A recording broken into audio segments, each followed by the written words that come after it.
नमस्कार, जय हिंद, वंदे मातरम। दोस्तों, मैं अमित कुमार स्वागत करता हूं आप सभी विद्यार्थियों का एक बार फिर से आपके अपने यूट्यूब चैनल ज्ञान भारती एनसीईआरटी में। मैं यहां आपको बताने वाला हूं एनसीईआरटी कक्षा 7 की भूगोल की पाठ्य पुस्तक के अध्याय 6 से कुछ महत्वपूर्ण प्रश्न जो आपकी आगामी परीक्षाओं में अति लाभदायक सिद्ध होंगे। तो चलिए शुरू करते हैं। अध्याय 6, प्राकृतिक वनस्पति एवं वन्यजीव। जैसे कि दिया गया है कि जहाँ से नदियाँ निकलती हैं उसे क्या कहते हैं। जहाँ से नदियाँ निकलती हैं उसे क्या कहते हैं। ऑप्शन में दिया है उद्गम, मुहाना, डेल्टा, ज्वार नदमुख। तो सही आंसर क्या होगा इसका। जहाँ से नदियाँ निकलती हैं, देखो, जहाँ से नदियाँ निकलती हैं उसे बोलते हैं हम उद्गम। क्या बोलते हैं उसका हम। उद्गम। ठीक है। क्या होगा उसका आंसर उद्गम। ठीक है। और जहाँ पे नदियाँ किसी दूसरी नदी में जाकर के मिल जाती हों उसे बोलते हैं हम मुहाना। क्या बोलते हैं उसको। मुहाना। ठीक है। अब जैसे नदियाँ कहीं किसी मिलने से पहले, किसी बड़ी नदी में मिलने से पहले या समुद्र किसी बड़ी जलराशि में मिलने से पहले एक आकृति बनाती हैं उसे क्या बोलते हैं डेल्टा। जो समुद्र के बाहर बनाया उसे बनाए बोलते हैं डेल्टा, और जो समुद्र के अंदर बनाएगा उसे बोलते हैं ज्वार नदमुख। तो सही आंसर क्या होगा इसका। जहाँ से नदियाँ निकलती हैं उसे क्या कहते हैं हम। उद्गम। क्या होगा इसका आंसर उद्गम। ठीक है। ऐसे अगला प्रश्न दिया है हमारा कि अमेजन बेसिन का अपवाह किस देश में नहीं है। अमेजन बेसिन का अपवाह किस देश में नहीं है। तो ऑप्शन में दिया Brazil, Peru, Ecuador. Option D है ऑस्ट्रेलिया। तो देखो इसका अपवाह ब्राज़ील में भी है, पेरू में भी है, और इक्वाडोर में भी है, और बोलीविया। कौन सा एक। बोलीविया। बोलीविया। ठीक है। बोलीविया में भी है। इसका कहाँ पर नहीं अफवाह का बेसिन का मतलब अमेजन बेसिन का अफवाह किस देश में नहीं है। ऑस्ट्रेलिया में। किस में नहीं है। ऑस्ट्रेलिया में। ठीक है। तो अगला प्रश्न है हमारा, किस वन के अत्यधिक सघन होने के कारण उसकी शाखाएं व पत्तियां एक छत की आकृति बना लेती हैं। तो सही इसका ऑप्शन है वर्षा वन, शंकुधारी वन, पतझड़ वन, या इनमें से कोई नहीं। तो सही आंसर क्या होगा इसका। वर्षा वन। क्या होगा। वर्षा वन। ठीक है। जैसे कि अगला प्रश्न दिया है, कर्तन व दहन कृषि पद्धति किस प्रकार की कृषि का एक रूप है। ऑप्शन ए स्थानांतरित कृषि, ऑप्शन बी मिश्रित कृषि, ऑप्शन सी ट्रक कृषि, ऑप्शन डी रोपड़ कृषि। तो सही आंसर क्या होगा। स्थानांतरित कृषि। स्थानांतरित कृषि। देखो स्थानांतरित कृषि कहते किसे, जैसे मतलब कर्तन व दहन कृषि कहते किसे, ऐसा क्षेत्र जिसमें से पहले वनस्पति को काटा जाता है और फिर उसे जला दिया जाता है, और उससे बनी राख जो होती है, राख को मिट्टी में मिलाया जाता है। तो उसके बाद क्या होता है, उसके बाद खेती की जाती है। तो ऐसे ही मतलब जैसा यहाँ मतलब एक क्षेत्र काटा, उसकी जैसे उपजाऊ उर्वरता कम हुई, तो अगला क्षेत्र काट मतलब अगले अगले जगह की वनस्पति काटी, वहाँ पर जलाया, उस वनस्पति को जला दिया, उसकी राख को मिट्टी में मिलाया, फिर पैदावार शुरू कर दी। तो उसे क्या बोलते हैं। मिश्र स्थानांतरित कृषि। अब इसमें ऑप्शन डी है मिश्रित कृषि किसे कहते हैं।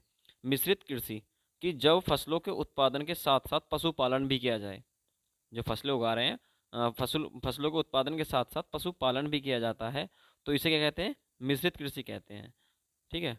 क्या कहते हैं। मिश्रित कृषि। आगे है ट्रक कृषि। अब ट्रक कृषि किसे कहते हैं।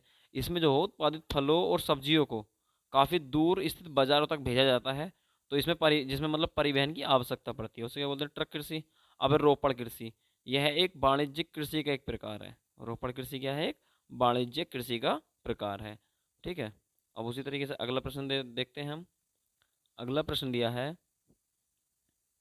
कि गंगा नदी के संरक्षण के लिए किस कार्यक्रम को शुरू किया गया।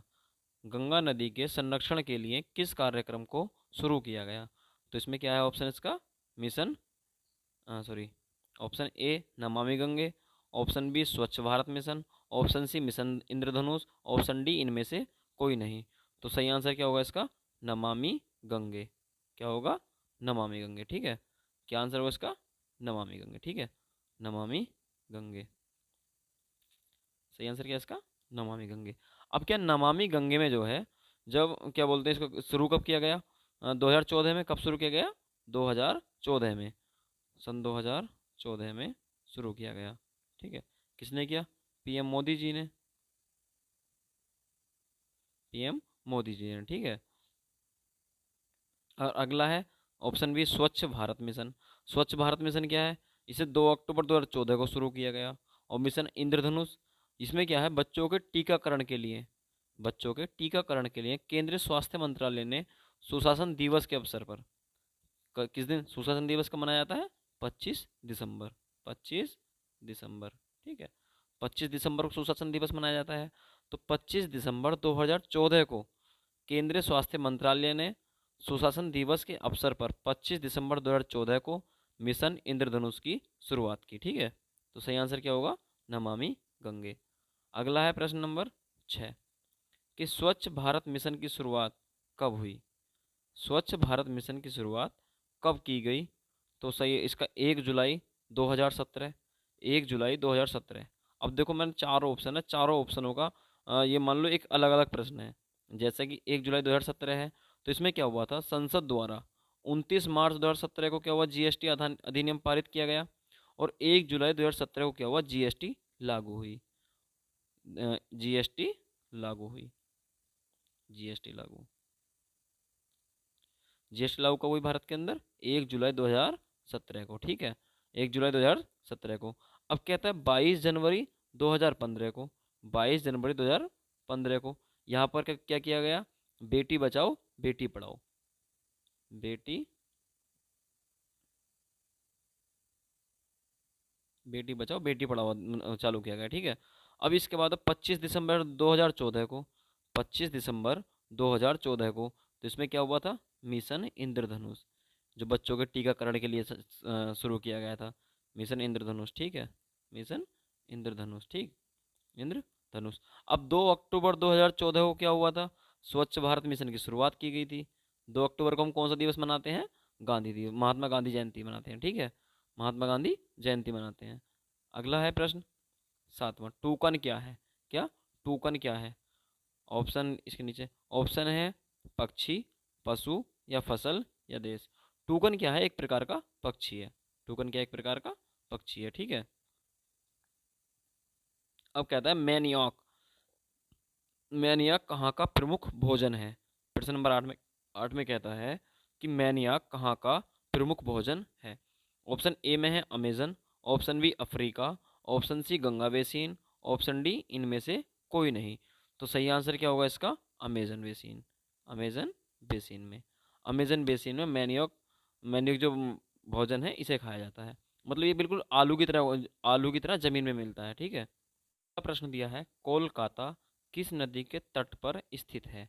Option A Hooghly, option B Ganga, option C Yamuna, option D Saryu. तो सही आंसर क्या होगा? हुगली नदी पर। कौन सा आंसर होगा? हुगली नदी। अब हुगली पर कौन सा? कोलकाता। हुगली पर क्या हो गया? कोलकाता। अब गंगा पर क्या है? गंगा पर प्रयागराज है, वो प्रयागराज पूछ सकता है, हरिद्वार पूछ सकता है, कानपुर पूछ सकता है, ठीक है, बिहार सॉरी हरिद्वार, ठीक, हरिद्वार गंगा किनारे पर स्थित है। कानपुर, प्रयागराज, पटना, ये सब कहाँ पर है? गंगा नदी किनारे पर स्थित है। और यमुना और आगरा है। कौन सा? आगरा और दिल्ली, आगरा व दिल्ली। देखो हैं तो बहुत सारे शहर, लेकिन जो प्रमुख शहर हैं उनके बारे में बता रहा हूँ। जैसे सरयू है, सरयू को आजकल सभी जानते हो। सरयू के किनारे कौन सा शहर है? अयोध्या, जहाँ पर प्राण श्री राम जी की प्राण प्रतिष्ठा हुई है, ठीक है, अयोध्या। अब अगला प्रश्न दिया हमारा, देवदार एवं फर किसके प्रकार हैं? देवदार एवं फर किसके प्रकार हैं? ऑप्शन ए शंकुधारी वन, ऑप्शन बी पर्णपाती वन, ऑप्शन सी सदाबहार वन, ऑप्शन डी ये सभी। तो देखो इसमें सही आंसर क्या होगा इसका? शंकुधारी वन। सही आंसर क्या होगा? शंकुधारी वन। अब शंकुधारी वन, शंकुधारी वृक्ष, वन नहीं वृक्ष, शंकुधारी वृक्ष, शंकुधारी वृक्ष जो हैं ये शंकु की तरह दिखते हैं। ये कैसे? जैसे मान लो इस तरीके से दिखते हैं, एकदम शंकु की तरह दिखते हैं। और ये कम गर्म एवं ठंडे स्थानों पर पाए जाते हैं। ये मतलब जो जहाँ की जलवायु ना तो गर्म हो और ना ही ठंडी हो, ठीक है, कम गर्म हो और कम ही ठंडी हो, तो ऐसे स्थान पर शंकुधारी वृक्ष पाए जाते हैं। तो इन्हें क्या बोलते हैं हम? देवदार एवं फर किसके प्रकार हैं? शंकुधारी वृक्ष के, ठीक है। इस तरीके से हमारे 10 प्रश्न कंप्लीट हुए। मैं आशा करता हूँ कि मेरे द्वारा पढ़ाया हुआ प्रश्न आपको एक एक समझ में आया होगा और उसके एक एक विकल्प आपको समझ में आए होंगे। अगर कोई विकल्प या कोई प्रश्न ऐसा है जो मेरे द्वारा समझाया हुआ गलत है और आपको सही लगता है, तो उसे एक बार कमेंट सेक्शन में ज़रूर बताएं। ठीक है।